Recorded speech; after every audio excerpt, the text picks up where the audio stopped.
Praise the Lord.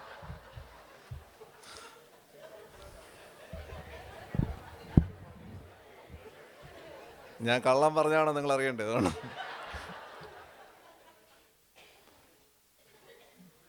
Anyway, സന്തോഷകരമായുള്ളൊരു സമയം മെക്സിക്കോയിൽ ലഭിച്ചു. അവിടെ പോയി അവിടെയുള്ള ആളുകളെ കാണുന്നതിന് അവരോടൊപ്പം സാറ്റർഡേ പകൽക്കാലം അവരോടൊപ്പം ചിലവിട്ടു. സൺഡേ അവരോടൊപ്പം ദൈവത്തെ ആരാധിപ്പാൻ കൃപ നൽകി. ഏറ്റവും അനുഗ്രഹകരമായ നല്ല അനുഭവമായിരുന്നു. എന്നോടൊപ്പം മറ്റ് എൻ്റെ ഫാമിലി ഒപ്പം 7 പേരൂടെ ഉണ്ടായിരുന്നു. അവിടെ ഒരുമിച്ച് ഡ്രൈവ് ചെയ്ത് പോയി. സന്തോഷകരമായ നല്ല അനുഭവമായിരുന്നു. നിങ്ങളെല്ലാവരുടെയും പ്രാർത്ഥനയ്ക്ക് ഒരിക്കൽ കൂടെ പ്രത്യേകമായ നന്ദി അറിയിക്കുന്നു. ഇന്ന് സൂപ്പർ ബോൾ ആയതുകൊണ്ടായിരിക്കും ഒരു സൂപ്പർ ബോളിനുള്ള സ്ഥലം ഇടയ്ക്കുണ്ട്. എനിവേ, വന്നവരെ ഓർത്ത് ദൈവത്തെ സ്തുതിക്കും. ദൈവം അനുഗ്രഹിക്കട്ടെ.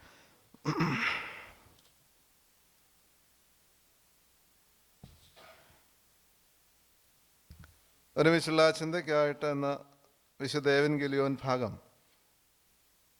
യോഹന്നാൻ എഴുതിയ സുവിശേഷം 5-ാം അധ്യായം 1 മുതൽ 9 വരെയുള്ള വാക്യങ്ങളാണ്. Gospel according to St. John, chapter 5, verses 1 through 9.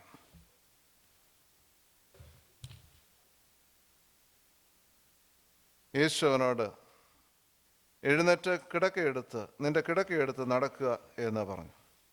ഉടനെ ആ മനുഷ്യൻ സൗഖ്യമായി കിടക്ക എടുത്ത് നടന്നു.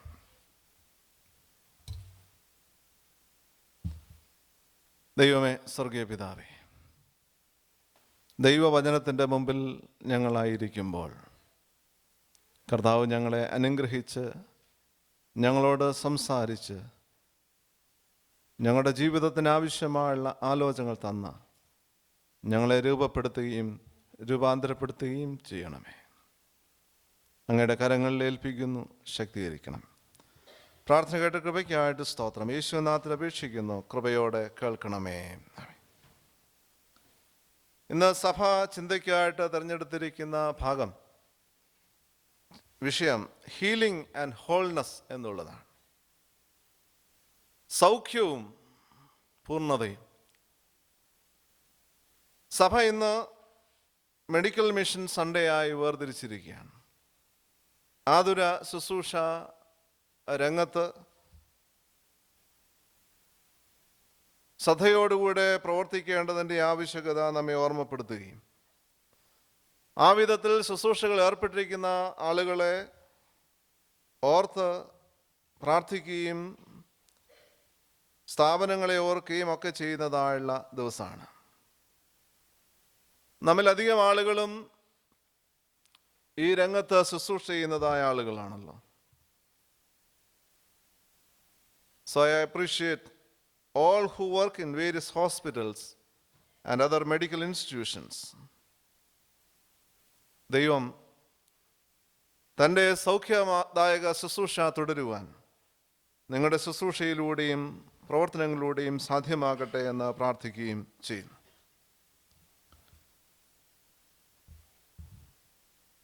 സൗഖ്യം ആർക്കാണ് ആവശ്യം? രോഗികൾക്കാണ് സൗഖ്യം ആവശ്യം. രോഗമില്ലാത്തവരായി ആരും ഉണ്ട് എന്ന് ഞാൻ കരുതുന്നില്ല. ഫിസിക്കൽ ഇൽനെസ് അല്ല. രോഗം എന്ന് പറയുന്നത് നമ്മുടെ ആരോഗ്യകരമായ ജീവിതത്തെ, ആരോഗ്യകരമായ സംവിധാനങ്ങളെ, ആരോഗ്യകരമായുള്ള ബന്ധങ്ങളെ ഒക്കെ തകർക്കുന്നതായുള്ളതെല്ലാം രോഗാവസ്ഥകളാണ്. അതുകൊണ്ട് ഇന്ന് നമ്മൾ ജീവിക്കുന്ന പശ്ചാത്തലത്തിൽ നാമും നമ്മുടെ സമൂഹവും രോഗബാധിതരാണ് എന്നുള്ളത് തിരിച്ചറിയാൻ നമുക്ക് കഴിയണം. അതുകൊണ്ട് ഹീലിംഗ് എന്ന് പറയുമ്പോൾ it is not just physical healing, ഇതൊരു ഹോളിസ്റ്റിക് ഹീലിംഗ് ആണ്. ആകമാനമായ സൗഖ്യമാണ് മനുഷ്യ ജീവിതത്തിൽ സാധ്യമാകേണ്ടത്.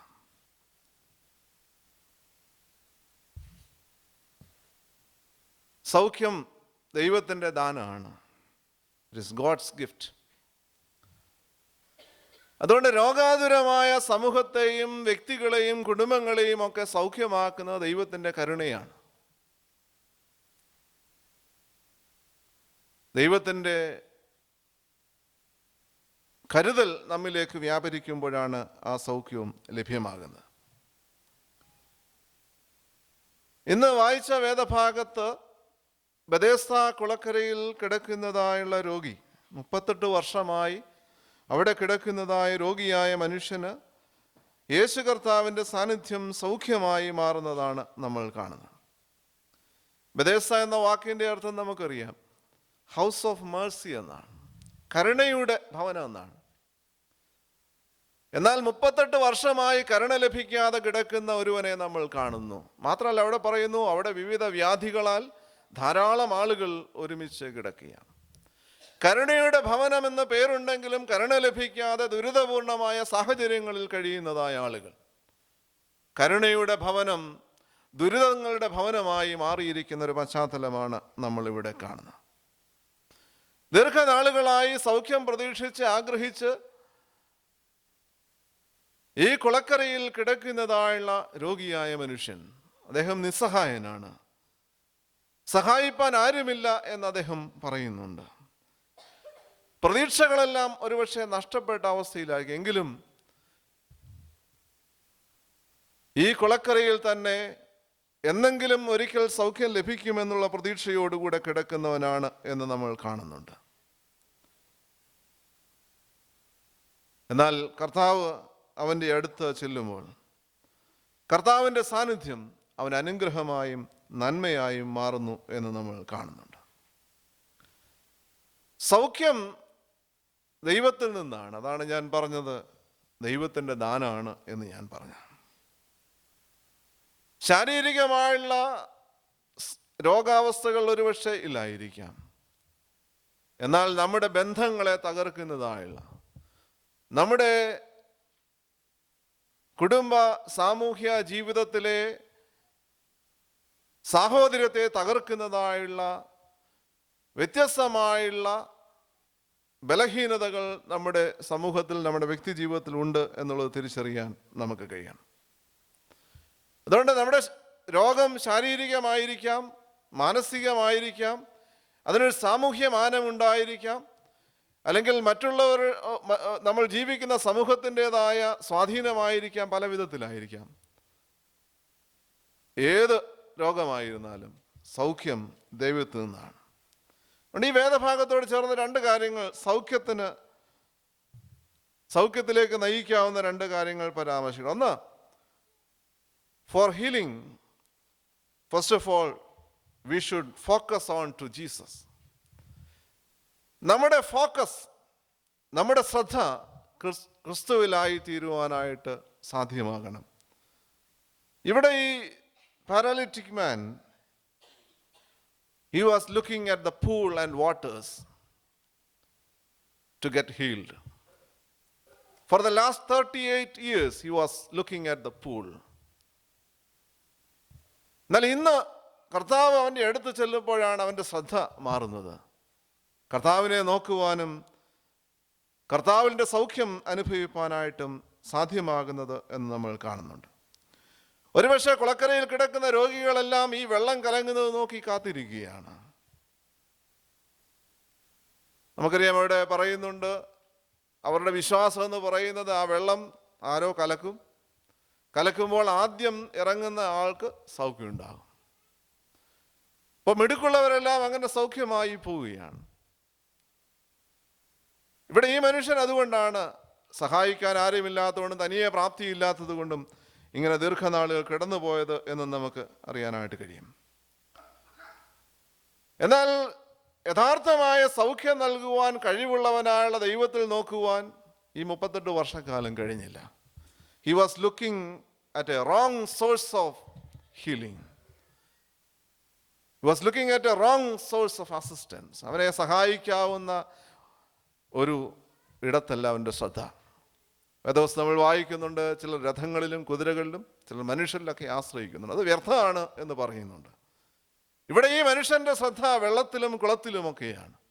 അത് മാറിയപ്പോഴാണ് അവന് സൗഖ്യം ഉണ്ടായത് എന്ന് നമുക്കറിയാം. ഇന്ന് പക്ഷേ സൗഖ്യത്തിന് വേണ്ടി നാം ആരും കുളത്തിലും വെള്ളത്തിലും ഒന്നും നോക്കുന്നില്ല. എന്നാൽ ഇന്ന് പുതിയ മാനങ്ങൾ നമ്മുടെ സമൂഹത്തിൽ ആധ്യാത്മിക രംഗത്ത് നമ്മൾ കണ്ടുകൊണ്ടിരിക്കുകയാണ്.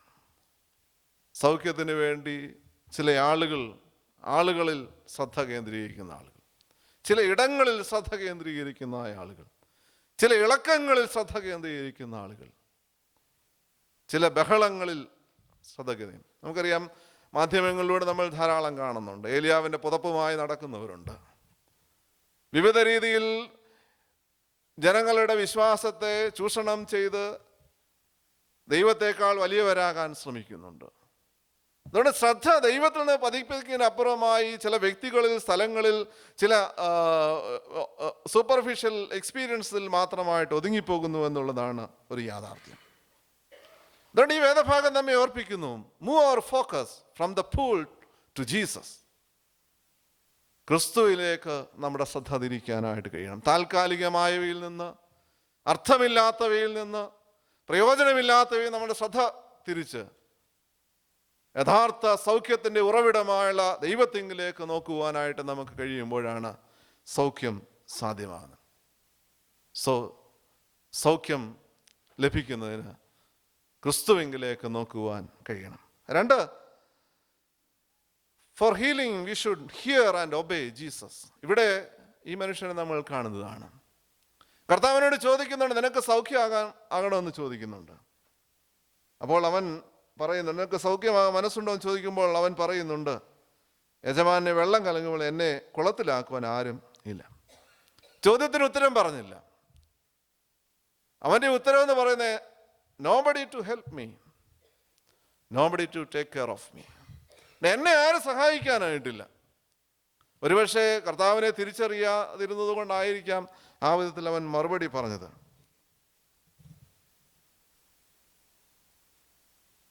പലപ്പോഴും പരാതികൾ, പരിഭവങ്ങളൊക്കെ നമ്മുടെ ഭാഗത്തുണ്ട്. രോഗമാണെങ്കിൽ, പ്രയാസമാണെങ്കിൽ, പ്രതിസന്ധികളൊക്കെ ജീവിതത്തിൽ വരുമ്പോൾ പല പരാതികളും പരിഭവങ്ങളും ഒക്കെ നമ്മൾ പറയാറുണ്ട്. അതിന് കാരണങ്ങൾ മറ്റു പലരെയും ഏൽപ്പിക്കാറുണ്ട്. ഇവിടെ ഈ മനുഷ്യൻ പറയുന്നു, ആരും സഹായിക്കാനില്ല. He's blaming others. മറ്റുള്ളവരെ ബ്ലെയിം ചെയ്യുകയാണ്. നമുക്കറിയാം, അത് വളരെ എളുപ്പമായുള്ള കാര്യമാണ് to blame others for their failures. ആദ്യം മനുഷ്യൻ മുതൽ അത് ആരംഭിച്ചാണ്. നമുക്കറിയാം, ആദാമിൻ്റെ അവയുടെയും അനുഭവം തൊട്ട് നമ്മൾ നോക്കുമ്പോൾ ഇത് കാണുന്നുണ്ട്. അതൊരു മനുഷ്യ സ്വഭാവമാണ്. ഇവിടെ യേശു അടുത്ത് ചെന്ന് സൗഖ്യം മനസ്സുണ്ടോ എന്ന് ചോദിക്കുമ്പോൾ പറയുന്നു, ആരും എന്നെ സഹായിക്കാൻ ഇല്ല എന്ന് പറയുന്നുണ്ട്. എന്നാൽ കർത്താവിനോടൊരു 3-fold കമാൻഡ് പറയുകയാണ്. എഴുന്നേൽക്കുക, കിടക്കയെടുക്കുക, നടക്കുക. Get up, pick up your mat and walk. അവൻ അത് അനുസരിച്ചപ്പോൾ സൗഖ്യം സാധ്യമായി എന്ന് നമ്മൾ കാണും. അതുകൊണ്ട് രോഗസൗഖ്യത്തിന് വേണ്ടി കർത്താവിനെ കേൾക്കുവാനും അനുസരിക്കുവാനായിട്ടും നമുക്ക് സാധ്യമാകേണ്ടത് ഏറ്റവും ആവശ്യമാണ്. അതുകൊണ്ട് കർത്താവ് ഇവിടെ പറയുന്നു, കിടക്കയെടുത്ത് നടക്കുക എന്ന് പറയുമ്പോൾ പോസിബിലിറ്റീസ് ഇൻ യു, നിന്നിലാണ് സാധ്യത, മറ്റാരുമല്ല. മറ്റൊന്നിനെയും നോക്കി നമ്മൾ പരിഭവിക്കുകയോ പരാതിപ്പെടുകയോ ചെയ്യേണ്ടതായുള്ള കാര്യമില്ല. ആരെയും ബ്ലെയിം ചെയ്യേണ്ട കാര്യമില്ല. Possibility is in our life. അതുകൊണ്ട് നമുക്ക് നമ്മുടെ ജീവിതത്തിലെ, നമ്മിലെ, നമ്മുടെ ചുറ്റുപാടുകളെ, സാധ്യതകളെ കാണാനായിട്ട് നമുക്ക് സാധ്യമാകേണ്ടത് ആവശ്യമാണ്. അതുകൊണ്ട് സൗഖ്യത്തിന് ഒന്ന് ഞാൻ പറഞ്ഞു, we should focus on to Jesus. കർത്താവിങ്കിലേക്ക് നമ്മുടെ ശ്രദ്ധ തിരിക്കണം. 2, we should hear and obey him. കർത്താവിനെ കേൾക്കുകയും അനുസരിക്കുകയും ചെയ്യേണ്ടത് ആവശ്യമാണ്. ഇവിടെ ഈ മനുഷ്യൻ അത് ചെയ്തപ്പോൾ അവന് ജീവിതത്തിന് അനുഗ്രഹമായി മാറുന്നു എന്ന് നമ്മൾ കാണുന്നുണ്ട്. എന്തിനാണ് ഈ സൗഖ്യം? സൗഖ്യം സാക്ഷ്യത്തിനു വേണ്ടിയുള്ളതാണ്. ഇവിടെ ഈ അധ്യായം 15-ാമത്തെ വാക്യം, വേഴ്സ് 15 വായിക്കുമ്പോൾ പറയുന്നത്, ആ മനുഷ്യൻ പോയി തന്നെ സൗഖ്യമാക്കിയത് യേശു എന്ന് യഹൂദന്മാരോട് അറിയിച്ചു. കർത്താവ് തന്നെ സൗഖ്യമാക്കി എന്നുള്ളത് പ്രഘോഷിക്കുവാൻ, മറ്റുള്ളവരോട് പറയുവാനായിട്ട് അവൻ സന്നദ്ധനായി തീരുകയാണ്. വിവിധ രീതിയിൽ, വിവിധ തലങ്ങളിൽ, വിവിധ അനുഭവങ്ങളിൽ സൗഖ്യം അനുഭവിച്ചവരാണ് നാം. Healing is for witnessing. സാക്ഷ്യത്തിന് വേണ്ടിയുള്ളതാണ്. അതുകൊണ്ട് നമ്മളായിരിക്കുന്ന ജീവിത സാഹചര്യങ്ങളിൽ ഈ സൗഖ്യം അനുഭവിച്ച് സൗഖ്യത്തിൻ്റെ സാക്ഷ്യം വഹിപ്പാൻ, സൗഖ്യം നൽകിയതായ ദൈവത്തെ സാക്ഷിപ്പാനായിട്ട് നമുക്ക് സാധ്യമാകേണ്ടത് ആവശ്യമാണ്. ഇവൻ പറയുന്നു, എനിക്ക് സൗഖ്യം ലഭിച്ചത് യേശുവിലൂടെയാണ് എന്ന് പറയാണ്. നമുക്കും സാധ്യമാകേണ്ടത് അതാണ്. യഥാർത്ഥമായ സൗഖ്യത്തിൻ്റെ ഉറവിടം ആരെന്ന് കാണിച്ചു കൊടുക്കുവാൻ നമുക്ക് കഴിയുമ്പോഴാണ് നമ്മുടെ ജീവിതത്തിന് ലഭ്യമായ സൗഖ്യത്തിന് അർത്ഥമുള്ളത്. അതുകൊണ്ട് ഹീലിംഗ് ഈസ് ഫോർ വിറ്റ്നസിങ്. മാത്രമല്ല, healing is to be a healing. സൗഖ്യം ലഭ്യമായിരിക്കുന്നത് ഒരു സൗഖ്യമായി നമ്മൾ ആയിരിക്കുന്നിടങ്ങളിൽ ജീവിക്കാൻ വേണ്ടിയാണ്, അല്ലെങ്കിൽ മറ്റുള്ളവർക്ക് സൗഖ്യമായി തീരുവാൻ വേണ്ടിയാണ്. അതുകൊണ്ട് healing is to be a healing in our society. നമുക്കറിയാം, നമ്മൾ ജീവിക്കുന്ന സമൂഹത്തിൽ വ്യത്യസ്തമായ അനുഭവങ്ങളോടെ, ആവശ്യങ്ങളോടെ ധാരാളം ആളുകൾ ഉണ്ട്. ധാരാളം ആളുകൾ പലതരത്തിലുള്ള ദുരിതങ്ങളിലൂടെ കടന്നു പോകുന്നുണ്ട്. ഈ മനുഷ്യൻ പറയുന്ന പോലെ ഒരുപക്ഷെ പറയുന്നവരുണ്ടാകാം, nobody to take care of me, nobody to help me. നമുക്ക് അത് കേൾക്കുവാനായിട്ട് കഴിയുമോ? മെക്സിക്കോ മിഷനെ കുറിച്ച് പക്ഷേ വിപരീത അഭിപ്രായങ്ങളുണ്ടാകാം. നമുക്ക് ലഭ്യമായിട്ടുള്ള പ്രിവിലേജസ് ഇല്ലാത്തതായ ആളുകളെ ശുശ്രൂഷിക്കാൻ ലഭിക്കുന്ന അവസരമെല്ലാം, അത് ഇവിടെയാണെങ്കിലും മെക്സിക്കോയിലാണെങ്കിലും ഇന്ത്യയിലാണെങ്കിലും, അതെല്ലാം ഈ സൗഖ്യദായക ശുശ്രൂഷയുടെ ഭാഗമാണ്.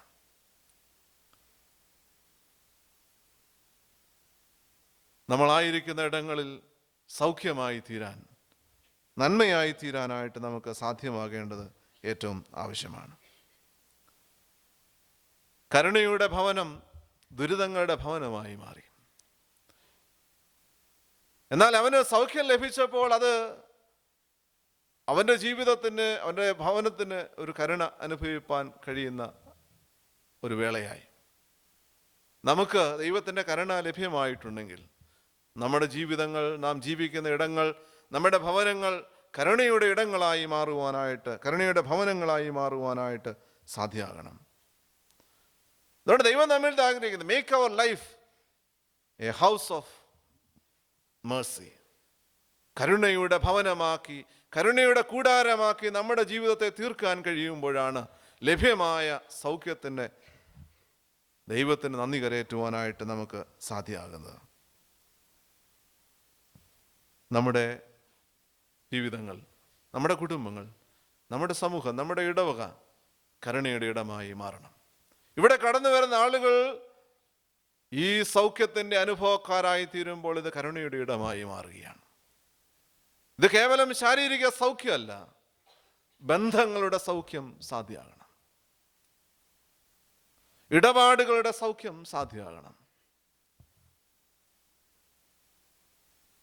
പരസ്പര സാഹോദര്യത്തിൻ്റെ സൗഖ്യം സാധ്യമാകണം. വ്യത്യസ്തരായിരുന്ന് ഈ ആലയത്തിൽ ആരാധിക്കുന്നതിനേക്കാൾ ഉപരിയായി ഒന്നായി തീരാനായിട്ട് നമുക്ക് കഴിയണം. അതുകൊണ്ട് നമ്മുടെ യൂണിറ്റിക്ക് എവിടെയും എങ്കിലും കേടുപാടുകൾ സംഭവിച്ചില്ല, അത് ഹീൽ ചെയ്യാനായിട്ടുള്ള സന്ദർഭമാണ് ആരാധന. നമ്മുടെ ബന്ധങ്ങളിൽ തകരാറ് വന്നിട്ടുണ്ടെങ്കിൽ അത് ഹീൽ ചെയ്യാനുള്ള ഇടമാണ്. അങ്ങനെ മാറുമ്പോഴാണ് ഇത് കരുണയുടെ ഭവനമായി മാറുന്നത്, സൗഖ്യത്തിൻ്റെ ഭവനമായി മാറുന്നത്.